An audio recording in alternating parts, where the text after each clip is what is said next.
Hello students, তোমাদের সকলকে স্বাগত জানিয়ে আজকের ভিডিও শুরু করছি। আজকের ভিডিওর বিষয় English grammar voice change. Voice চেঞ্জের অন্তর্গত আজকে করেছি কোয়াসি প্যাসিভ ভার্বস। তাহলে চলো বেশি দেরি না করে ভিডিওটি শুরু করা যাক। কোয়াসি প্যাসিভ ভার্বস কাকে বলে?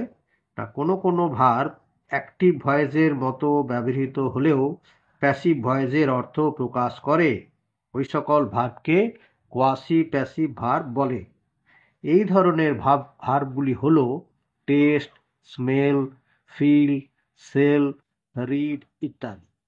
কোয়াসি প্যাসিভ ভার্বের কমপ্লিমেন্ট থাকলে কি হবে তার উদাহরণ দিয়েছি, যেমন স্টোন ফিলস রাফ। আর কোয়াসি প্যাসিভ ভার্বের কমপ্লিমেন্ট না থাকলে কিরকম হবে? The drums are beating. Change the following voices. ওইখানে কতগুলো উদাহরণ সলভ করে আমি দিয়েছি। যেমন নাম্বার 1-এ the rose smells sweet. Answer হলো the rose is sweet when it is smelled. Number 2-এ দ্য হানি টেস্টেড সুইট।